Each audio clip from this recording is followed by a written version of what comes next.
Hello every one, അസ്സാം വലൈക്കും. Mariyam ജുമാനയാണ്, trainee പൈലറ്റാണ്. പിന്നെ എല്ലാവരും ഇന്നലത്തെ വീഡിയോ കണ്ടിട്ടുണ്ടാവും. അത്യാവശ്യം നല്ലോണം വൈറലായിട്ടുണ്ട്. ഞാൻ ഇത്രയും വൈറലാവുമെന്ന് പ്രതീക്ഷിച്ചിട്ടില്ല. ഞാനൊരു ലീവിന് വന്നതായിരുന്നു ഫ്ലൈയിങ്ങിൻ്റെ ഇടയിൽ. അപ്പം ഭയങ്കര സന്തോഷമുണ്ട്. കുറേ ആൾക്കാർ മെസ്സേജൊക്കെ അയച്ചിട്ടുണ്ട്, എങ്ങനെ ഇതിലോട്ടുള്ളൊരു ജേണി, എന്തൊക്കെ ചെയ്തു എന്നൊക്കെ ചോദിച്ചിട്ടുണ്ട്. സോ അതിൻ്റേതായിട്ടുള്ളൊരു കംപ്ലീറ്റ് വീഡിയോ ആണ് ഇത്. ഫ്രണ്ട്സ്, ബുള്ളറ്റ് മാനാണ്. എൻ്റെ കൂടെയുള്ള ആളെ മനസ്സിലായിട്ടുണ്ടാവില്ലേ, നമ്മളെ ട്രെയിനി പൈലറ്റ്. അതായത് 7 മണിക്കൂറോളം ഫ്ലൈറ്റ് പറത്തി നാട്ടിൽ വന്നിട്ടുള്ളവരാണ്. ഇനി തിരിച്ച് പോകണം. അപ്പോൾ ഇന്നലെ നമ്മളൊരു വീഡിയോ ചെയ്തു, വൈറലായി അല്ലേ? നിങ്ങളെല്ലാവരും കണ്ടു. നമ്മളെ നാട്ടുകാരിയാണ്, നമ്മളെ പഞ്ചായത്തുകാരിയാണ്, മലപ്പുറക്കാരിയാണ്, പുലിപ്പറ്റ 20-ാം വാർഡിലുള്ളതാണ്. അപ്പോൾ ഇന്നലത്തെ വീഡിയോയിൽ നമ്മൾ ഒരുപാട് ആളുകൾ കമൻറ്റ് കണ്ടു, മോളെ നമുക്ക് സംസാരിക്കാൻ സമ്മതിച്ചിട്ടില്ല, ഞാനിങ്ങനെ ഇടപെട്ടു എന്നൊക്കെ പറയുമ്പോൾ ഇതിലേക്കുള്ള വഴികൾ, ഇതെങ്ങനെ ഇതിലെത്തിപ്പെട്ടു, അല്ലെങ്കിൽ എന്തൊക്കെയാണ് ഇതിന് പ്രചോദനമായിട്ടുള്ളത് എന്നുള്ള കാര്യങ്ങളൊക്കെ കുറച്ചൊന്ന് നമ്മുടെ വിമാനമോൾ നിങ്ങൾക്കൊന്ന് വിശദീകരിച്ച് തരുന്നുണ്ട്. ഒരുപാട് ആളുകൾ കമൻറ്റ് ചെയ്തിട്ട്, ഒരുപാട് മക്കൾ വിളിച്ചു. ഒരുപാട് ആളുകൾക്ക് ഇപ്പോൾ സാധാരണക്കാരിയായിട്ടുള്ള ഒരാളിങ്ങനെ ഒരു പൈലറ്റ് മേഖലയിലേക്ക് വന്നു എന്ന് പറഞ്ഞപ്പോൾ ഒരുപാട് ആളുകൾക്ക്, ഒരുപാട് മക്കൾക്ക് ഇതിനൊരു പ്രചോദനമായിട്ടുണ്ട്. നിങ്ങളൊക്കെ മനസ്സിലുള്ളൊരു ആഗ്രഹമായിരിക്കും പലരുടെയും. അപ്പോൾ അതിനൊരു വിശദീകരണം തരാമെന്ന് വിചാരിച്ചിട്ടാണ്. അഭിനന്ദനങ്ങളുടെ പ്രവാഹമാണ്. ഒരുപാട് ആളുകൾ ഇപ്പോൾ അല്ലേ ആരൊക്കെ രാഷ്ട്രീയ മേഖലയിൽ നിന്നും സാമൂഹിക സാംസ്കാരിക മേഖലയിൽ നിന്ന് ഒരുപാട് ആളുകൾ ബന്ധപ്പെട്ട് മുനവർ അലി തങ്ങളൊക്കെ വിളിച്ചെന്ന് തോന്നണല്ലേ? ഇനിയിപ്പോൾ MLA ഒക്കെ കാണാൻ വരുന്നുണ്ടെന്ന് പറഞ്ഞു. ഓക്കെ. ഏതായാലും നമുക്ക് ജുമാനോട് കാര്യങ്ങൾ ചോദിക്കാം. പുൽപ്പറ്റ പഞ്ചായത്തിലെ വാലംകുന്ന് സ്വദേശി വാലഞ്ചേരിക്കുന്ന് സ്വദേശി ഉമ്മർ ഫൈസിയുടെയും ഉമൈബയുടെയും മകൾ 19 വയസ്സുള്ള ജുമാന പൈലറ്റ് ട്രെയിനിയായിട്ട് ഇപ്പോൾ പഠനം നടത്തിക്കൊണ്ടിരിക്കുകയാണ്. ഭാവിയിൽ നല്ലൊരു പൈലറ്റായി ജുമാന മാറും എന്ന കാര്യം തീർച്ചയാണ്. ഒരു സാധാരണ കുടുംബത്തിൽ നിന്ന് ഒരു പെൺകുട്ടി ഇങ്ങനൊരു ഉന്നതമായ ശ്രേണിയിലേക്ക് വളർന്നു വരിക എന്നത് എല്ലാവർക്കും ഏറെ സന്തോഷകരമായ കാര്യമാണ്. ആ കുട്ടിയെ ആദരിക്കുന്നതിന് വേണ്ടിയാണ് നാട്ടുകാരെല്ലാവരും ചേർന്ന് ഗ്രാമപഞ്ചായത്ത് ഭരണസമിതിയുടെ നേതൃത്വത്തിൽ അവരുടെ വീട്ടിൽ വന്നിട്ടുള്ളത്. പ്രിയപ്പെട്ട ജുമാനക്ക് ഉന്നതങ്ങളെത്താൻ കഴിയട്ടെ എന്നാഗ്രഹിച്ചുകൊണ്ടും ആശംസിച്ചുകൊണ്ടും അവരെ പ്രത്യേകമായി അവരെയും അവരതിന് പ്രാപ്തരാക്കിയ അവരുടെ മാതാപിതാക്കളെയും അഭിനന്ദിക്കുന്നു.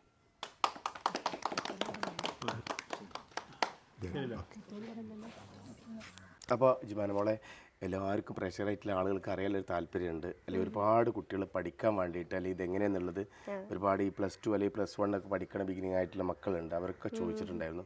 അപ്പോൾ അവരെ പാരൻസിനും അവർക്കൊക്കെ ആയിട്ട് എന്താ പറയുക, ഇതിലേക്കുള്ള ജേണി, അല്ലെങ്കിൽ ഇതിലേക്ക് എങ്ങനെയായിരുന്നു ഈ യാത്ര, അല്ലെങ്കിൽ എങ്ങനെയൊക്കെയാണ് ഇവർക്ക് എത്താൻ പറ്റുക എന്നുള്ളതൊന്ന് പറഞ്ഞു കൊടുത്ത് വിശദീകരിച്ചു കൊടുക്കുകയാണെങ്കിൽ വലിയൊരു ഉപകാരമാവും. ഓക്കെ. ഞാൻ എല്ലാവരും ഇന്നലെ ഒരു വീഡിയോയിൽ കണ്ടതായിരുന്നു. എനിക്ക് 10th തൊട്ടുള്ള ആഗ്രഹമാണ് പൈലറ്റ് ആവുക എന്ന് പറയുന്നത്. വീടിൻ്റെ അടുത്ത് തന്നെയാണ് കാലിക്കറ്റ് എയർപോർട്ട്. അപ്പോൾ അതുകൊണ്ട് തന്നെ ചെറുപ്പത്തിൽ നമ്മൾ ഫ്ലൈറ്റൊക്കെ കണ്ടിട്ട് ആ സൗണ്ടൊക്കെ ഭയങ്കര ക്രേസി ആയിരുന്നു. അപ്പം 10th ഞാൻ പറഞ്ഞിട്ടുണ്ട് പാരൻസിനോട്. അപ്പം അതിനുശേഷം ഉമ്മ പറഞ്ഞു +1 +2 കംപ്ലീറ്റ് ചെയ്യുമെന്നൊക്കെ പറഞ്ഞു. ഞാൻ +1 +2 സയൻസ് എടുത്തു. പിന്നെ മദ്രസ പഠനം ഞാൻ 10th വരെ പഠിച്ചിട്ടുണ്ട്. +2 97% മാർക്ക് വാങ്ങിയിട്ടുണ്ട്. പിന്നെ ഇത്രയും മാർക്കൊന്നും വേണ്ട ആവശ്യമൊന്നുമില്ല ഇതിലോട്ട് ജോയിൻ ചെയ്യാൻ. ഇതിൻ്റെ റിക്വയർമെൻറ്റ് എന്താണെന്ന് വെച്ചാൽ നമ്മൾ ഫിസിക്സ് ആൻഡ് മാത്സിൽ 60% എബോവ് നമ്മൾ മാർക്ക് വാങ്ങിക്കണം. അപ്പോൾ അതിനുശേഷം നമ്മളെന്തെങ്കിലും തിയറി അക്കാദമീസ് കുറേ ഉണ്ട്. ഇപ്പം ഞാൻ പഠിച്ച അന്ന് കുറച്ചേ ഉള്ളായിരുന്നു, ഇപ്പോൾ കുറേ അക്കാദമീസ് വന്നിട്ടുണ്ട്. നമ്മൾ തിയറി അക്കാദമിയിലോട്ട് ജോയിൻ ചെയ്യുക. അപ്പം അവർ പറയും ക്ലാസ് 2 മെഡിക്കൽ എടുക്കാൻ. അപ്പോൾ ക്ലാസ് 2 മെഡിക്കൽ അവർ തന്നെ സജസ്റ്റ് ചെയ്യും, ഇന്ന ഹോസ്പിറ്റലിൽ പോയാൽ മതി, ഡോക്ടർ നമ്പറൊക്കെ അവർ തന്നെ തരും. എന്നിട്ട് നമ്മൾ ക്ലാസ് 2 മെഡിക്കൽ പുറത്ത് പോവുക. ഞാനൊരു ഗവൺമെൻറ് സ്കൂളിലാണ് പഠിച്ചത്. ഞാൻ ഒഴുകൂർ ക്രസൻറ്റ് ഹയർ സെക്കൻഡറി സ്കൂളിലാണ് പഠിച്ചത്. അപ്പം ഗവൺമെൻറ് സ്കൂളിൽ പഠിച്ചത് കൊണ്ട് തന്നെ എനിക്കൊരു ചെറിയൊരു പേടി ഉണ്ടായിരുന്നു. എനിക്ക് ഇംഗ്ലീഷ് ഈ ഒരു മേഖലയിലോട്ട് വരുമ്പം എനിക്ക് ലാംഗ്വേജസ് എന്തെങ്കിലും പ്രശ്നമാവുമോ എന്ന് പേടി ഉണ്ടായിരുന്നു. പക്ഷേ +1 +2 കംപ്ലീറ്റ് ചെയ്തതിന് ശേഷം ഈ ഒരു മേഖലയിലോട്ട് ഇങ്ങനെ പോയി നോക്കാമെന്ന് പറഞ്ഞു. അപ്പോൾ പാരൻസ് ആയാലും നീ പോയി നോക്കുക, അപ്പോഴാണല്ലോ ഇംഗ്ലീഷൊക്കെ നമുക്ക് ഫ്ലുവൻ്റ് ആയിട്ട് കിട്ടുള്ളൂ. അപ്പം അതിനുശേഷം അത്യാവശ്യം ഇംഗ്ലീഷ് വലിയ ഫ്ലുവൻ്റ് ഒന്നുമല്ല, എന്നാലും അത്യാവശ്യം മനസ്സിലാക്കാനോ നമുക്ക് സംസാരിക്കാനൊക്കെ പറ്റുമായിരുന്നു. അപ്പം ഈ ഒരു ഫീൽഡിലോട്ട് എന്തായാലും എൻ്റെ ആഗ്രഹം ഇതായതുകൊണ്ട് തന്നെ ഞാൻ ഇതിലോട്ട് തന്നെ അങ്ങോട്ട് പോകാമെന്ന് വിചാരിച്ചു. അപ്പം ഇതിലോട്ട് കയറി കഴിഞ്ഞാൽ നമുക്ക് എന്തൊക്കെ പ്രൊസീജിയേഴ്സ് കാര്യങ്ങളൊക്കെ മനസ്സിലാവുള്ളൂ, നമ്മളെ ലാംഗ്വേജസൊക്കെ ഫ്ലുവൻ്റായി വരുള്ളൂ. അപ്പം അങ്ങനെ +1 +2 കംപ്ലീറ്റ് ചെയ്തതിന് ശേഷം പിന്നെ പ്രത്യേകിച്ച് എനിക്ക് പറയാനുള്ളത് +1 +2 ഇങ്ങനെ ട്യൂഷൻ പോയി പഠിക്കണം എന്നൊന്നുമില്ല. +1 +2 ഭയങ്കര ഈസിയാണ്, പഠിച്ചാൽ നമുക്ക് പറ്റാവുന്നതേ ഉള്ളൂ. ഇപ്പോൾ കുറേ പിള്ളേരുണ്ട്, ഇപ്പോൾ പാരൻസ് ആയാലും ട്യൂഷന് പോകണം എന്നൊക്കെ പറയുന്നുണ്ട്. ട്യൂഷനൊന്നും കമ്പൽസറി അല്ല. +1 +2 ഭയങ്കര ഈസിയാണ് നമ്മൾ ഈ ഒരു ഫീൽഡ് തന്നെ അപേക്ഷിച്ച് നോക്കുമ്പോൾ. അങ്ങനെ +2 കഴിഞ്ഞതിന് ശേഷം ഞാൻ 10th നിന്ന് തുടങ്ങിയിട്ടുണ്ട്, ഇതിൻ്റെ ഇൻവെസ്റ്റിഗേഷനൊക്കെ തുടങ്ങിയിട്ടുണ്ട്. കുറേ വീഡിയോസ് കണ്ടിട്ടും കുറേ പൈലറ്റ്സിനോട് മെസ്സേജസൊക്കെ ചെയ്തിട്ടുണ്ട്. ഓക്കെ, അപ്പം അതിനുശേഷം +2 ഒരു +1 പഠിക്കുമ്പം എൻ്റെ ഉമ്മ ഇവിടെ എൻ്റെ വീടിൻ്റെ അടുത്ത് തന്നെ. ഞാനൊന്ന് ചോദിച്ചോട്ടെ, ഈ 8ാം ക്ലാസ് മുതൽ 10ാം ക്ലാസ് അല്ലെങ്കിൽ +1 വരെ ഒന്നും ട്യൂഷൻ പോയിട്ടില്ല? ഇല്ല, പോയിട്ടില്ല. തീരെ ട്യൂഷൻ ക്ലാസ് പോയിട്ടില്ല? ഇല്ല, ട്യൂഷനേ പോയിട്ടില്ല. ഓക്കെ, തുടർന്നോളൂ. ഓക്കെ, അങ്ങനെ +1 പഠിക്കുമ്പം എൻ്റെ ഉമ്മാക്ക് ഒരു നമ്പർ കിട്ടി. ഇവിടെ എൻ്റെ വീടിൻ്റെ അടുത്ത് തന്നെ വേറൊരു പൈലറ്റ് ഉണ്ടായിരുന്നു, CPL ഹോൾഡർ. അദ്ദേഹത്തിൻ്റെ പേര് ഷർബാസ് ആണ്. അപ്പം ഷർബാസിൻ്റെ നമ്പർ കിട്ടി. അങ്ങനെ അവർ CPLലൊക്കെ സൗത്ത് ആഫ്രിക്കയിൽ നിന്ന് എടുത്തതാണ്. അങ്ങനെ അവർ വീട്ടിൽ വന്നു, കാര്യങ്ങളൊക്കെ പറഞ്ഞു തന്നു. അങ്ങനെ ഇങ്ങനെയൊക്കെയാണ് സംഭവങ്ങളൊക്കെ പറഞ്ഞു തന്നു. അപ്പോൾ അതിനുശേഷം അവർ ഇപ്പം സ്കൈലിങ്ക് ഏവിയേഷൻ എന്ന് പറഞ്ഞിട്ടുള്ള ഒരു അക്കാദമി നടത്തുന്നുണ്ട് കാലിക്കറ്റ്. അങ്ങനെ പിന്നെ ഞാൻ ക്യാപ്റ്റൻസ് വിൻഡോയിൽ ജോയിൻ ചെയ്തു. അപ്പം അന്ന് ഷർബാസ് സ്കൈലിങ്ക് നടത്തുന്നില്ലായിരുന്നു. അപ്പം ഫസ്റ്റ്ലി ക്യാപ്റ്റൻസ് വിൻഡോ ആണ് തുടങ്ങിയത്. അപ്പം അവിടെ പോയിട്ട് ഷഹസാദിൻ്റെ കീഴിൽ ഞാൻ 6 മന്ത് ട്രെയിനിങ് കംപ്ലീറ്റ് ചെയ്തു. അതിൻ്റെ ഇടയിൽ എനിക്ക് കമ്പ്യൂട്ടർ നമ്പർ കിട്ടി. കമ്പ്യൂട്ടർ നമ്പർ കിട്ടിക്കഴിഞ്ഞാൽ നമ്മൾ എക്സാംസ് ക്ലിയർ ചെയ്യണം. നമ്മൾ ഇന്ത്യയിൽ പഠിക്കുകയാണെന്നുണ്ടെങ്കിൽ, ഇന്ത്യയിൽ ഫ്ലൈയിങ് ചെയ്യുകയാണെന്നുണ്ടെങ്കിൽ നമ്മൾ 6 സബ്ജക്ട്സ് ക്ലിയർ ചെയ്യണം. നമ്മൾ പുറത്ത് ഫ്ലൈ ചെയ്യാൻ ആഗ്രഹിക്കുന്നവരാണെന്നുണ്ടെങ്കിൽ 3 സബ്ജക്ട്സ് ക്ലിയർ ചെയ്താൽ മതി. പിന്നെ ഈ സബ്ജക്ട്സ് ഒക്കെ ക്ലിയർ ചെയ്യുന്നത് എന്തിനാണെന്ന് വെച്ചാൽ നമുക്ക് CPL കിട്ടണം എന്നുണ്ടെങ്കിൽ ഈ സബ്ജക്ട്സ് ഒക്കെ നമ്മൾ ക്ലിയർ ചെയ്യണം. ഇതിപ്പോൾ നമുക്ക് ഫ്ലൈയിങ്ങിൻ്റെ കൂടെ തന്നെ ഈ എക്സാംസ് ക്ലിയർ ചെയ്യാനും പറ്റും.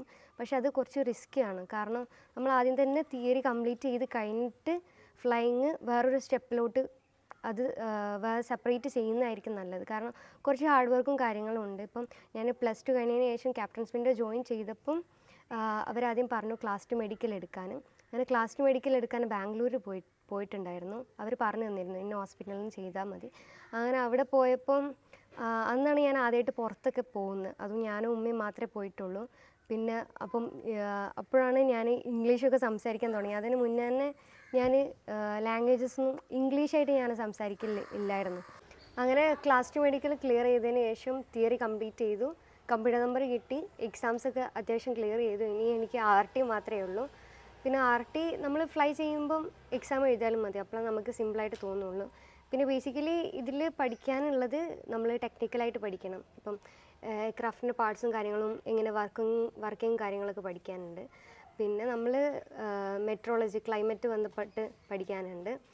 പിന്നെ നമ്മൾ ബയോളജി കുറച്ച് പഠിക്കാനുണ്ട്. ഫിസിക്സും മാത്സും കൂടെ വരുന്നുണ്ട്. അങ്ങനെ എക്സാം ക്ലിയർ ചെയ്തതിന് ശേഷം ഞാൻ ഫ്ലൈയിങ് സ്കൂളിൽ ജോയിൻ ചെയ്തു. നമുക്ക് എവിടെയും ഫ്ലൈ ചെയ്യാവുന്നതാണ്. അപ്പോൾ നമ്മൾ പുറത്ത് പോയിട്ട് ഫ്ലൈ ചെയ്യുന്നതായിരിക്കും നല്ലത്. ക്വാളിറ്റി ഓഫ് ട്രെയിനിങ് പുറത്താണുള്ളത്. അങ്ങനെ നമ്മൾ ഫ്ലൈയിങ് സ്കൂളിൽ ജോയിൻ ചെയ്യുക. പിന്നെ നമ്മൾ ക്ലാസ് 1 മെഡിക്കൽ എടുക്കണം. പിന്നെ അതിൻ്റെ കൂടെ തന്നെ എടുക്കുക. പിന്നെ നമ്മൾ ഹവേഴ്സ് ബിൽഡ് ചെയ്യുന്നതിനനുസരിച്ചാണ് നമുക്ക് ലൈസൻസ് കിട്ടുന്നത്. അങ്ങനെ CPL ലൈസൻസ് കിട്ടിക്കഴിഞ്ഞാൽ നമുക്ക് എയർലൈൻ ഇൻ്റർവ്യൂസൊക്കെ വിളിക്കും CPL ഹോൾഡേഴ്സിന്. അപ്പം നമ്മൾ ഇൻ്റർവ്യൂ അറ്റൻഡ് ചെയ്യുക. പിന്നെ ഇപ്പം ട്രെയിനിങ്ങിൻ്റെ ഫീ ഒക്കെ പറയുകയാണെന്നുണ്ടെങ്കിൽ തിയറി ഫീ നോക്കുകയാണെന്നുണ്ടെങ്കിൽ 3.5 ലക്ഷം 4 ലക്ഷത്തിൻ്റെ കീഴിലാണ് വരുന്നത്. പിന്നെ ഫ്ലൈയിങ് നോക്കുകയാണെന്നുണ്ടെങ്കിൽ CPLനായിട്ട് നമ്മൾ 45+ എബോവ് ആണ് ഫീ വരുന്നത്. പിന്നെ ഇൻ്റർവ്യൂ അറ്റൻഡ് ചെയ്തതിന് ശേഷം നമ്മൾ എയർലൈൻ്റെ കീഴിൽ നമുക്ക് ടൈപ്പ് റൈറ്റിംഗ് എടുക്കാൻ പറ്റും. പിന്നെ നമ്മൾ CPL കഴിഞ്ഞിട്ട് നേരെ ടൈപ്പ് റൈറ്റിംഗ് എടുക്കാനും പറ്റും. ടൈപ്പ് റൈറ്റിങ്ങിന് 15 lakhും 20 lakhും വരുന്നുണ്ട്. എയർലൈൻ കീഴെ പോവുകയാണെന്നുണ്ടെങ്കിൽ 20 lakhs വരും. നമ്മൾ സെപ്പറേറ്റ് പോവുകയാണെന്നുണ്ടെങ്കിൽ നമുക്ക് 14 lakh 15 lakh ഒക്കെയാണ് വരുന്നത്. പിന്നെ അത് കഴിഞ്ഞിട്ട് നമുക്ക് എയർലൈൻ ഇൻ്റർവ്യൂ ക്രാക്ക് ചെയ്യാൻ പറ്റിയാൽ നമുക്ക് ജോലി ഉറപ്പായി. ഓക്കെ, എല്ലാവർക്കും ഒന്നുകൂടി വിശദീകരിച്ചു കൊടുത്താൽ ഫിനാൻഷ്യലി എങ്ങനെ എത്ര വേണ്ടി വരും, ഈ CPL വരെയുള്ള എക്സ്പെൻസ് കാര്യങ്ങൾ ഏകദേശം ജുമാനക്ക് അറിയണതൊന്ന് ജനങ്ങൾക്കൊന്ന് വിശദീകരിച്ചു കൊടുത്താൽ. ഓക്കെ, ഇപ്പോൾ CPL കിട്ടാൻ വേണ്ടിയിട്ട് നമ്മളൊരു 50 ലാക്ക് 55 ലാക്ക് വേണ്ടി വരും. പിന്നെ ടൈപ്പ് റൈറ്റിങ്ങിന് നമുക്ക് ഓപ്ഷൻ ഉണ്ട്. നമ്മൾ CPL എടുത്ത് കഴിഞ്ഞിട്ട് നമുക്ക് ഒന്നെങ്കിൽ ഇൻസ്ട്രക്ടറായിട്ട് വർക്ക് ചെയ്യാൻ പറ്റും. അത് തിയറി പഠിപ്പിക്കുന്ന ഇൻസ്ട്രക്ടറായിട്ട് വർക്ക് ചെയ്യാൻ പറ്റും. പിന്നെ നമ്മൾ ഇങ്ങനെ ഫ്ലൈയിങ്ങിൻ്റെ ഇൻസ്ട്രക്ടറായിട്ടും വർക്ക് ചെയ്യാൻ പറ്റും. പിന്നെ എക്സ്പെൻസീവ്, നമുക്ക് ഫിനാൻഷ്യലി പ്രോബ്ലം ഉള്ള ആളുകൾ നമ്മൾ വേറെ എന്തെങ്കിലും ജോബ് ചെയ്തിട്ട് ആ ഒരു സാലറി ഒക്കെ ഒരുമിച്ച് വെച്ചിട്ട് പിന്നെ ഇത് പൈലറ്റ് ട്രെയിനിങ്ങിനായിട്ട് ഇറങ്ങാൻ പറ്റും. ഇപ്പം എയർ ഹോസ്റ്റസ് ഒക്കെ ആയിട്ട് വർക്ക് ചെയ്യാൻ പറ്റും നമുക്ക്. അത് ഇംഗ്ലീഷും അതിന് വലിയ ക്വാളിഫിക്കേഷൻ ഒന്നും വേണ്ട ആവശ്യമില്ല. ഇംഗ്ലീഷും ഹിന്ദിയും കുറച്ച് അറിഞ്ഞാൽ മതി. പിന്നെ അങ്ങനെ വേറെ സെപ്പറേറ്റ് ജോബ് ചെയ്ത് കഴിഞ്ഞിട്ട് നമ്മൾ ഈ ഒരു ഫീൽഡിലോട്ട് വരുന്നവരുണ്ട്. പിന്നെ പ്രായപരിധി നമ്മൾ നോക്കുകയാണെന്നുണ്ടെങ്കിൽ 30ൻ്റെ മുകൾക്കുള്ളവർ അവർക്ക് എയർലൈനിൽ ഇൻ്റർവ്യൂ ചെയ്യാൻ പറ്റുമെന്ന് എനിക്കറിയില്ല. കാരണം അവർ സജസ്റ്റ് ചെയ്യുന്നത് 30 ഇയേഴ്സിൻ്റെ 30 ഏജിൻ്റെ താഴോട്ടുള്ളവരാണ് അവർ ഇൻ്റർവ്യൂവിനൊക്കെ വിളിക്കാറുള്ളത്. ജുമാന, ഞാൻ ചോദിക്കണതല്ല, ഇപ്പം തുടക്കക്കാർക്ക് പറയാനുള്ളത് എത്ര നമ്മൾ കരുതേണ്ടി വരും കയ്യിൽ, അല്ലെങ്കിൽ ബിഗിനിങ്ങിൽ എത്ര വേണ്ടി വരും, ഇതെങ്ങനെയൊക്കെയാണ് കൊടുക്കേണ്ടത്? ക്യാപ്റ്റൻ വിൻഡോ അല്ലേ? ക്യാപ്റ്റൻസ് വിൻഡോയിലാണ് നിങ്ങൾ പഠിച്ചിട്ടുള്ളത്. അപ്പം ഇങ്ങനത്തെ ഒരു കോഴ്സിലെ ഇതിലേക്കാണ് നമ്മൾ ചെന്ന് ചേരേണ്ടത് അല്ലേ? ഫസ്റ്റ് പിന്നെ തുടക്കം ബിഗിനിങ് അവിടെ നിന്നാണ്. അപ്പൊ തുടക്കത്തിൽ സ്റ്റാർട്ടിങ്ങിൽ എത്ര ഫിനാൻഷ്യലി എക്സ്പെൻസ് വരുന്നുണ്ട് ശരിക്കും? ഫിനാൻഷ്യലി നമ്മൾ ഒരു 4 ലാഖിന്റെ കീഴിൽ വരും. ഇപ്പൊ തുടക്കം 4 ലാഖ്. 4 ലാഖ്. ഓക്കെ. പിന്നെ ബാക്കിയുള്ളതൊക്കെ പിന്നെ നമ്മൾ ഘട്ടങ്ങളായിട്ടൊക്കെ പോണതാണ്. അത് നമ്മൾ എത്ര ഹവേഴ്സ് ആണോ ഫ്ലൈ ചെയ്യുന്നത് അതിനനുസരിച്ചാണ് ഇൻസ്റ്റാൾമെന്റ് അടക്കേണ്ടത്. ഇനിയിപ്പോൾ ഫിനാൻഷ്യലി പ്രശ്നമുള്ളവർക്ക് തന്നെ നമുക്ക് വേറൊരു ഓപ്ഷൻ ഉണ്ട്. എയർഫോഴ്സിൽ വർക്ക് ചെയ്തിട്ട് അതിൽ പൈലറ്റായി കഴിഞ്ഞിട്ട് അവിടെ ഇത്ര വർഷം ജോലി ചെയ്തതിന് ശേഷം ഇങ്ങോട്ട് കൺവേർട്ട് ചെയ്യാനുള്ള ഒരു ഓപ്ഷനും കൂടെ ഉണ്ട്. അല്ല, കൂടുതൽ നമുക്ക് ചോദിക്കുന്ന ചോദ്യങ്ങൾ അല്ലെങ്കിൽ സംശയങ്ങൾ ഉള്ളത് ബിഗിനിങ്ങിൽ ഇപ്പോൾ ഈ +1 +2 പഠിക്കുന്ന കുട്ടികളാണ്. അവരുടെ പാരൻസൊക്കെയാണ് നമ്മൾ കോൺടാക്ട് ചെയ്തുകൊണ്ടിരിക്കുന്നത്. അതുകൊണ്ടാണ് ഞാൻ പറഞ്ഞത് ഇങ്ങനത്തെ ഒരു വീഡിയോ ഞാൻ ഉൾപ്പെടുത്താനുള്ള കാരണം എങ്ങനെയൊക്കെയാണ് തുടക്കത്തിൽ. ഇന്നലെ നമ്മൾ ജസ്റ്റ് ഒരു ഇൻ്റർവ്യൂ എടുത്തു, ആ ഒരു എക്സൈറ്റ്മെൻറ്റിൽ നമ്മൾ കാര്യങ്ങൾ പറഞ്ഞു എന്നല്ലാതെ എന്താ പറയുക ഡീറ്റെയിൽ ആയിട്ടൊരു വീഡിയോ ചെയ്യാൻ വേണ്ടിയിട്ടാണ്. അപ്പോൾ പിന്നെ ഇവർക്കൊക്കെ ഒരു ആകാംക്ഷയാണല്ലേ, എല്ലാവർക്കും ഇങ്ങനെ ഒരുപാട് കുട്ടികളുണ്ട്. അപ്പോൾ ഈ ഒരു സാധാരണ കുടുംബത്തിൽ നിന്ന് സാമ്പത്തികം പറയുമ്പോൾ എല്ലാവർക്കും ബുദ്ധിമുട്ടുണ്ടാവും. ഇങ്ങനെയാണ് കാര്യങ്ങൾ. അപ്പോൾ നമുക്ക് ഏറ്റവും കൂടുതൽ അഭിനന്ദിക്കേണ്ടതാണ് ഉമ്മയാണ്. ഉപ്പ പള്ളിയിൽ ഉസ്താദ് ജോലി ചെയ്യുകയാണെന്ന് അറിയാം, എപ്പോഴും കിട്ടാറില്ല. പക്ഷേ ഇതിൻ്റെയൊക്കെ പിന്നിൽ കഠിനാധ്വാനം, ആത്മവിശ്വാസം, കോൺഫിഡൻസ്, ഇതിൻ്റെ ഇൻസ്പിറേഷന് എല്ലാം ഒരു മാതാവാണ്. ഇപ്പം ഞാനിവിടെ വന്നപ്പോഴും ഇവിടെ നാട്ടുകാരായിട്ടുള്ള ആളുകൾ, അതുപോലെ നമ്മുടെ പഞ്ചായത്ത് മെമ്പറൊക്കെ പറഞ്ഞിട്ടുള്ളത് ഈ ഒരു ധീര വനിതയാണെന്നാണ്. ഉമ്മൈബ ബാനു ഉമ്മച്ചിയാണ്. 5 മക്കളിൽ 3ാമത്തെ മോളാണ്, 4ാമത്തെ മോളാണ്. പിന്നെ അപ്പോൾ ഉമ്മച്ചി, ഈ ഇന്നലത്തെ വീഡിയോസിലൊക്കെ ജനങ്ങൾ ചോദിച്ചത് എങ്ങനെ പൈസ കണ്ടെത്തി എന്നുള്ളതുണ്ട്. സാധാരണക്കാർ അപ്പോൾ ഒരുപാട് ആളുകൾ മക്കൾ നമ്മളോട് ചോദിച്ചിട്ടുണ്ട്. അപ്പോൾ ഇതിന് ഫിനാൻഷ്യലി എങ്ങനെ കണ്ടെത്തി എന്നുള്ളതൊക്കെ ഞങ്ങൾ കുറിയാണ് കൂടുതൽ. നമ്മൾ പാലക്കാട് പള്ളിമഹലിൻ്റെ കീഴിലും ഇവിടെ തോട്ടക്കര പിന്നെ കാരാട്ടറമ്പ് പള്ളിമഹലിൻ്റെ കീഴിലൊക്കെ കുറികൾ ഉണ്ടാവലുണ്ട്. അത് 2 ലക്ഷം 3 ലക്ഷം 4 ലക്ഷം. ഇപ്പം കാവുങ്ങപ്പാറ പള്ളി ഓഡിറ്റോറിയത്തിൻ്റെ ഇതിൽ 12 ലക്ഷത്തിൻ്റെ കുറിയിലൊക്കെ കൂടിയിട്ടുണ്ട്. അങ്ങനെ 2 നറുക്കായിട്ട് 6 ലക്ഷം രൂപ. അങ്ങനെ ഓരോ കുറികളും കിട്ടുമ്പോൾ അതിങ്ങനെ മാറ്റി വെച്ചിട്ട് കുട്ടികളെ പഠനത്തിന് വേണ്ടിയിട്ട് ചിലവാക്കും. അത് കഴിഞ്ഞതിന് ശേഷം നമുക്ക് എന്തെങ്കിലും കുറച്ച് പ്രയാസങ്ങളൊക്കെ വരുമ്പോൾ നമ്മളെന്താക്കും, എൻ്റെ മേത്ത് അത്യാവശ്യം കുഴപ്പമില്ലാത്ത സ്വർണ്ണമൊക്കെ ഉണ്ടായിരുന്നു. എൻ്റെ 10-30 പാനൊക്കെ എനിക്ക് തന്നിഞ്ഞി. പക്ഷെ അതൊക്കെ എടുത്തിട്ട് ഞാൻ എന്താക്കി, എല്ലാവരും ഇന്നെ പറയും, നീ അതൊക്കെ എടുത്ത് കുട്ടികളെ പഠിപ്പിച്ച് കഴിഞ്ഞാൽ നിനക്ക് ആരും ഉണ്ടാവില്ല, നിന്നെ നോക്കാൻ ആരും ഉണ്ടാവില്ല. ഞാൻ പറയും, ഇന്ന അവർ നോക്കിയിട്ടില്ലെങ്കിൽ നോക്കണ്ട, എന്നാലും അവരെ എനിക്ക് നോക്കാൻ കഴിയാത്തൊരു സമയം വരുമല്ലോ, അപ്പം അവർക്ക് ജീവിക്കാൻ ഞാൻ അവർക്ക് ഉണ്ടാക്കി കൊടുക്കുകയാണ് പറഞ്ഞു. അങ്ങനെ എൻ്റെ ഓരോ സ്വർണ്ണങ്ങളും എടുത്തിട്ട് ഓരോ സമയത്തും അതെടുത്ത് കൊണ്ടുപോയി വിറ്റിട്ട് ഓരോ കാര്യങ്ങളൊക്കെ എല്ലാ മക്കളതും അതിൽ ഏറ്റവും കൂടുതൽ ത്യാഗം സഹിക്കുന്നത് ഇവളെ കാര്യങ്ങൾക്ക് വേണ്ടി. അങ്ങനെ ബുദ്ധിമുട്ട് വരുമ്പോൾ ആരോടെങ്കിലും കുടുംബത്തിലൊന്നും ആരോടും പൈസ ചോദിക്കലില്ല. എന്താ വെച്ചാൽ എനിക്ക് പൈസ ചോദിച്ചു കഴിഞ്ഞാൽ കിട്ടണം. അപ്പോൾ ചിലപ്പോൾ ഫ്രണ്ട്സുകളോടൊക്കെ ചോദിക്കും, ഫ്രണ്ട്സുകൾ പൈസ തരും. കുടുംബം എന്നെ സഹായിക്കൽ ഫ്രണ്ട്സല്ല. ഞാൻ പുളിക്കൽ AMM സ്കൂളിലാണ് പഠിച്ചത്. അപ്പോൾ അവിടേക്ക് ഞങ്ങൾക്ക് സഹപാഠികളെ ഒരു കൂട്ടായ്മ ഉണ്ട്.